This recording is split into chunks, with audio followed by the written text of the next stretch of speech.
Hello everyone, welcome back to another video. The Edmonton Oilers are 4-0, baby. That's what I'm talking about. Edmonton Oilers, they get another big victory against the New Jersey Devils. And EA, you were fucking wrong. That's what I'm talking about. I thought since EA was 3-0 already, I thought they were going to lose this one against the New Jersey Devils, and apparently they didn't. It was actually a very close game, exactly what EA said. It was going to be a very close, tight-knit game. It's going to be definitely back and forth. It was a lot of fun to watch between the New Jersey Devils and the Edmonton Oilers, which has been a big difference from last year's Oilers team, because you watch a couple of their games from last year, it was really boring. Like, it was not at all fun to watch last year's team.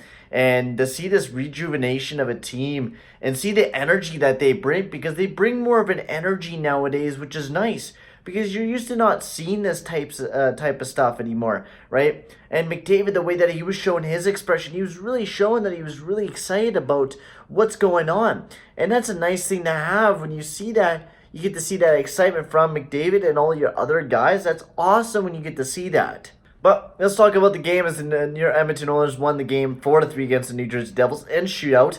And I gotta say, there's a lot of things to dissect. Kind of the same as the New York Islanders game. I mean, we played the exact same way.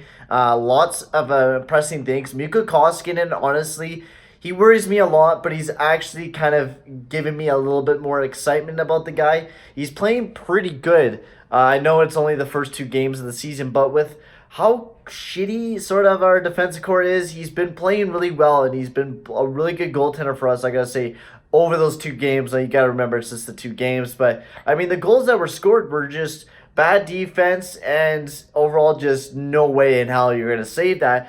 Every other save, he made pretty consistent saves. He was playing really good last night, and I was really happy about how he was playing. Another big star for me was Ethan Bear. Ethan Bear had a great night last night. UL Pearson, I mean, he's just really weak defensively. I'm not liking how good defensively he is. But you take a look at Ethan Bear. He was really stepping into himself. Of course, he's still making mistakes because he's a young defenseman. But he's 6th place in Corso on the team with like 46.7 his percentages, which is good. I'm really surprised about how well he's playing alongside Darnell Nurse. And I'm hoping he can get better over these next couple weeks, as he's going to have to take a huge step for Adam Larson, right? That's what we're going to be looking for him to be, is to be that good defenseman alongside Darnell Nurse. Otherwise, UL Pearson and Oscar Klefbom. Oscar Klefbom is really stepping into himself, I think, this year. Really becoming a big-time player for the team. Because of the fact, I mean, you have to. I mean, you're with a young man right now in UL Pearson, who is a very offensively minded guy. You're definitely going to have to take a step back a bit. And I think Klefbom is sort of doing that. He's sort of trying to get used to it. And he's gonna have to slowly start to get used to it more. But honestly, playing very well. Matt Benning and Chris Russell. I mean, Matt Benning, I mean, he showed some spotlights at the first couple games. He was playing really good, and he's down. Chris Russell, though, he's playing really well out of the late. I know he's not worth $4 million, but Chris Russell has been really playing really well, blocking shots like he always does, but also playing really good defensively and stepping up offensively a bit as well, which is really nice to see. Now, otherwise, the offense, same old with the offense. I mean, McDavid playing absolutely fantastic. He's been playing beautiful with Draisaitl and Kassian. James Neal got another one, so he's up to 7 goals, which is just absolutely ridiculous. He's been playing really well. But overall, the team has been playing really well. Now, we're facing a lot of teams that have not been making it to the playoffs. Now, we're going to have a bit of a challenge tomorrow, as we're going to have to go up against the New York Rangers.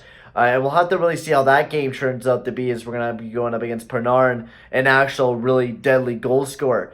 So I'm really excited to see how we turn out then. But I'm really excited to see what we will do against an actual playoff team.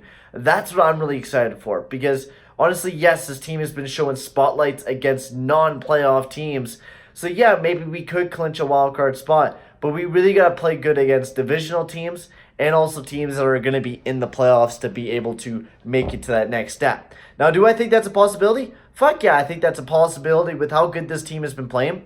And, I mean, the third line today against the New Jersey Devils, I mean, it was rough. It was a bit rough, I would have to say. Nygaard, he's really been impressing me. Joachim, I don't even think he's in the lineup for next game from what I've seen, unless Yurko is getting taken out and Nygaard's going to the second line, which I would really like to see because Joachim, he's been playing fantastic. He's a speedy guy, but he's not just a speedy guy and a goal scorer. He's a grinder. He's going out there and forechecking hard. Same with Gaetan Haas. Like that third line is generating some opportunity with Gaetan Haas's line. And I'm really liking the way that they've been playing. Seahan's been playing really well as well. I mean, I haven't been seeing him very much. His lines is more of that defensive line to throw out there.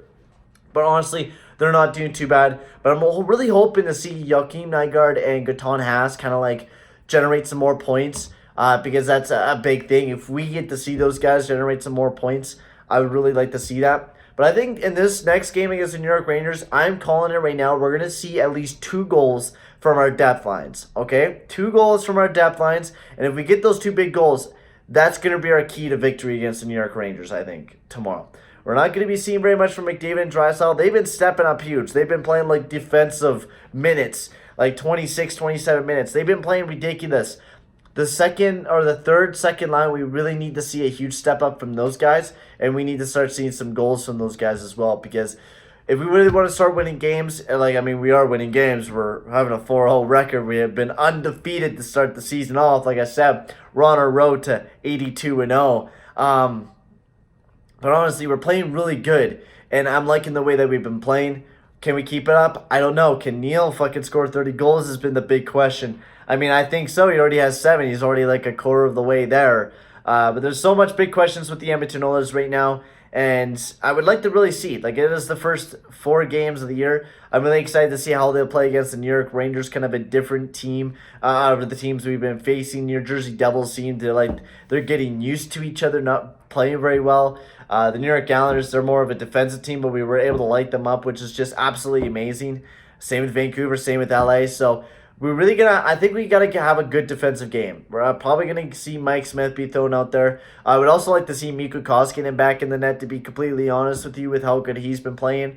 Now, is he going to keep it up? I don't know. It went the same as last year. He started off the year red hot and then kind of just shit the bed near the end of the year. So there's a lot of worrisome with the Edmonton Oilers, and the fans. We're feeling excited right now. But there's a lot of things to be worried about with this year. But, I mean, it's going on the uptrend. I feel it. We're going uptrending. And even if we don't make it to the playoffs this year, we're seeing development and we're seeing emotion, which is the most important thing. Like the goal that tied up the game. You've seen the emotion that Connor McDavid had after that goal was allowed.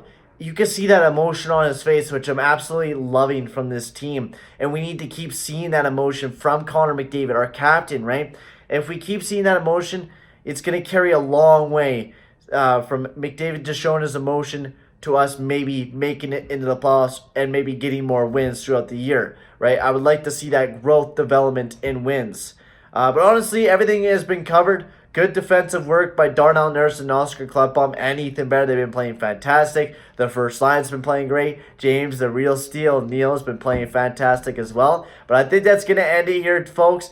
We're going to see you guys back on Sunday for the New York Rangers game. It should be a fun game. Already EA's having it be 2-1. McDavid just scored another goal. But you guys are going to be seeing the highlight packages here very soon. I'm really excited to see what will happen between the New York Rangers and the Edmonton Oilers. Should be another fun game. But for right now, I'm going to sign off. And we're going to show you guys the beautiful highlights between the New York Rangers versus the Edmonton Oilers. Hi, everybody. Along with Ray Furrow, I'm James Cebulski. Welcome to the world's most famous arena here in Manhattan. McDavid's one of those guys who's an attraction. Selling tickets for this one, Ray. Dangerous offensive player. He can skate and shoot the puck. Any team would be lucky to have him. A sight every hockey fan can appreciate. It's a clean sheet of ice and was to McDavid. New York's got a hold of it against the wall. Knocked away. Scores! Leon Draisaitl.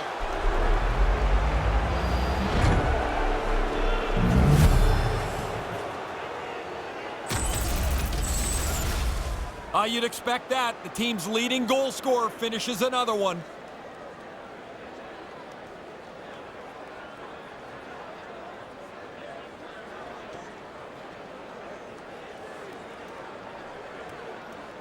Puck is dropped and we are underway. 1 period already in the books. Ray, how have you seen this thing? Lundqvist's about the only player that came ready to play in that first period. If he wasn't... Scores! We're all tied up! And now their bench has a little more belief as they've evened up the score.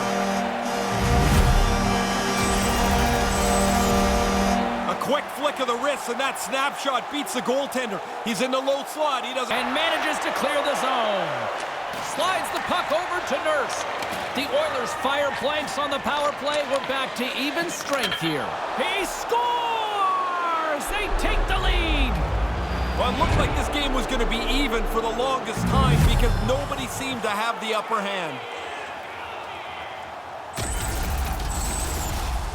He didn't waste any time. If he would have stopped that puck, the goalie would have had time to readjust. As it is, it's in the net.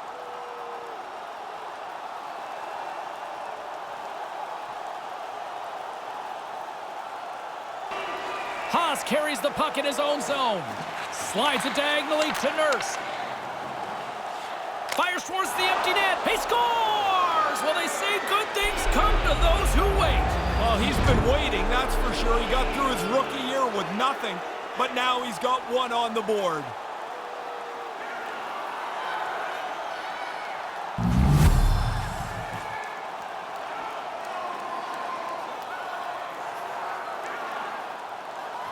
With the puck, and that's intercepted. Final horn sounds, bringing this one to a close. They push right to the end, and they got the goaltender out, James. That's your last chance. You give everything you can, see if you can equalize. It just didn't work out for them. You never liked being on the ice for those empty netters, did you? No, those hurt your plus-minus column. I know that stat doesn't mean what it used to, but it still hurts. But it still stings. Yeah. For Ray Ferraro, I'm James Cybulski. Thanks for joining us tonight.